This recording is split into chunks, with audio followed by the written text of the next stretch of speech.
On va directement commencer par le remerciement à Filigrane de nous permettre de venir vous présenter ce superbe album, Sourire 58. Nous avons la chance unique, et je vous assure qu'on a un peu ramé d'avoir les trois grandes personnes, les deux ennemis, disons. Tu m'en veux pas? Non, ça va. Donc, Patrick Weber, le scénariste, Baudouin Deville, le dessinateur, et je vous assure que vous les avoir tous les deux ensemble en même temps, le même jour, à la même heure, ce n'est pas évident, car j'ai rarement vu une promo aussi active. On ne parle que de vous, en réalité, que de bande dessinée depuis 15 jours, 3 semaines. J'imagine que vous faites quoi, 5, 6, 7 interventions par semaine, quasiment. Ça vous a dit de rentrer à la maison depuis la sortie du livre? Non, non. On dort dans les librairies. Ça ne m'étonnerait pas. Non, non, donc c'est vraiment énorme. Donc, si vous êtes d'accord, on va vous poser quelques petites questions.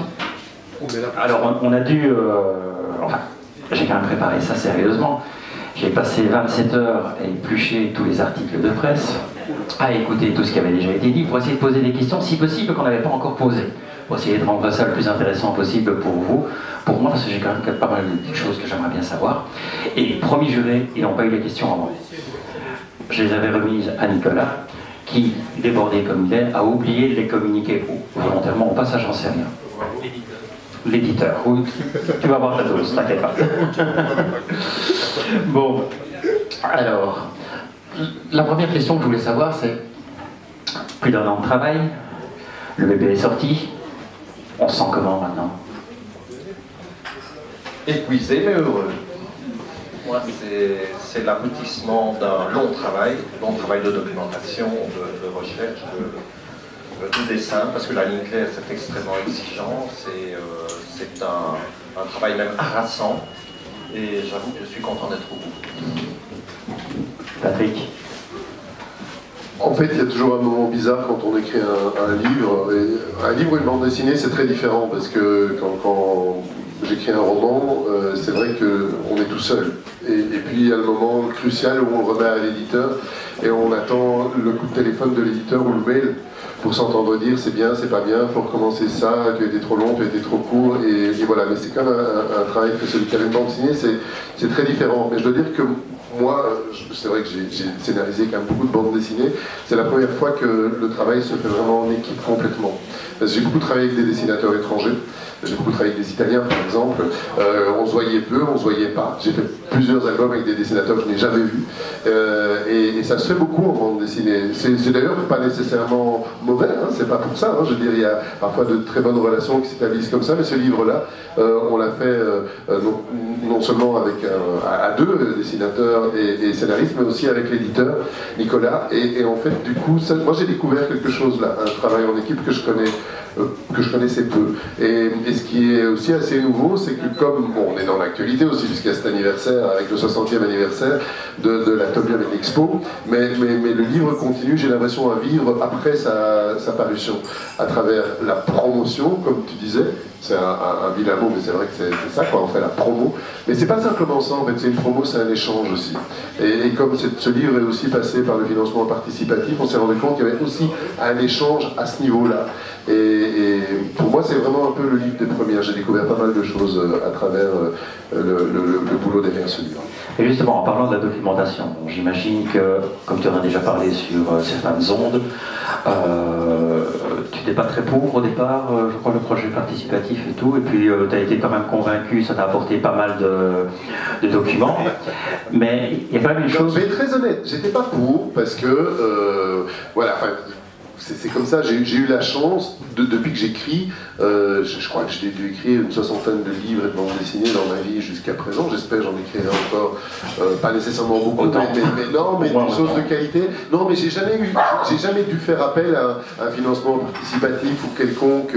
C'est vrai que je suis toujours allé chez un éditeur, et voilà, parfois ça s'est bien passé, parfois ça s'est très mal passé, parce que le milieu de l'édition c'est parfois un peu compliqué, mais c'est vrai que voilà, j'ai eu cette chance-là, et notamment aussi, j'ai toujours toujours avec un projet que j'ai abouti avec un éditeur. J'ai jamais écrit un livre que j'ai dû aller proposer à un éditeur ou chercher un éditeur pour le trouver. Ça, c'est vrai que c'est une chance que j'ai eue. Et là, en l'occurrence, quand on en a parlé avec Baudouin et Nicolas, j'étais un peu dubitatif. En fait, j'avais très peur aussi de faire de la retape, comme on dit, dans le cercle amical et tout ça. Je me dis, j'avais pas envie de faire ça. D'ailleurs, en tout cas, moi, je l'ai pas fait du tout. En revanche, ce qui est génial, c'est qu'on a vu que les gens qui participaient à ce financement, c'était pas uniquement une histoire de sous, c'est une histoire d'échange avec des informations qui arrivent, des documents, des histoires personnelles, parce que cette expo, elle nous concerne tous, pas nécessairement directement, mais à travers nos parents, nos grands-parents, nos oncles, nos tantes. On a toujours connu quelque chose autour de cette expo. Et là, je pense vraiment que le financement participatif prend toute sa dimension, et aujourd'hui, je reconnais que c'est vraiment une excellente manière de procéder. Et justement, via cet échange que tu as eu avec pas mal de... Baudouin aussi, hein. Oui, mais j'ai la main de Baudouin. Mais Baudouin, il avait déjà lancé, hein. Si mes souvenirs sont moi, il n'y a pas un petit... On avait créé un blog. Oui. Pendant 1 an et demi, on a échangé avec nos souscripteurs, les gens qui ont participé à l'aventure. Et c'était extrêmement enrichissant parce que tous ces gens nous ont aussi proposé de la documentation. Tiens, ma tante, elle a travaillé là, elle a des photos de l'intérieur du pavillon du Vatican. Donc il y a eu une vraie construction en parallèle avec déjà presque 500 personnes. Donc c'est vraiment très enrichissant. C'est pas la première fois que tu nous parles de l'Expo 58, il me semble. Non, j'ai fait un Atomium 58 aussi qui est sorti il y a quelques années, j'ai commis un trentaine d'années. En 87. Qui était la fin d'une série, la toute première série que j'ai essayé. Non mais ça c'est drôle parce qu'en fait quand Baudouin, quand on se connaissait pas et voilà, quand on s'est vu la première fois, je te connaissais de réputation et tout, mais on se connaissait, mais arrête de me regarder comme ça.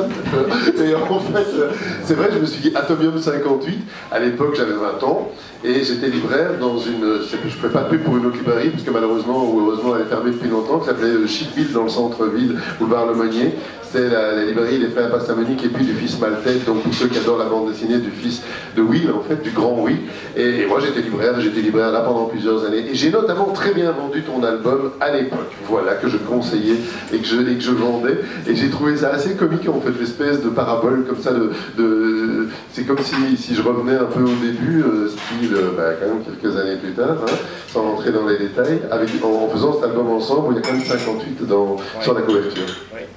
Mais il n'y a pas de mystère, il n'y a pas c'est pas une coïncidence. J'ai toujours été fasciné par ce monument qui est Atomium, qui est un truc inouï.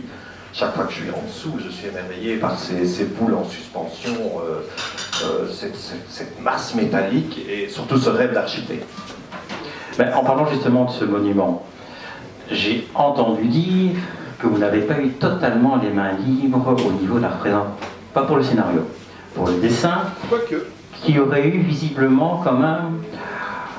Allez, pour faire simple, imaginons-nous que l'histoire se passe à Paris et que la Tour Eiffel ne puisse pas être représentée. C'est un peu ce qui aurait pu se passer ici. Tout à fait. C'est quoi cette histoire?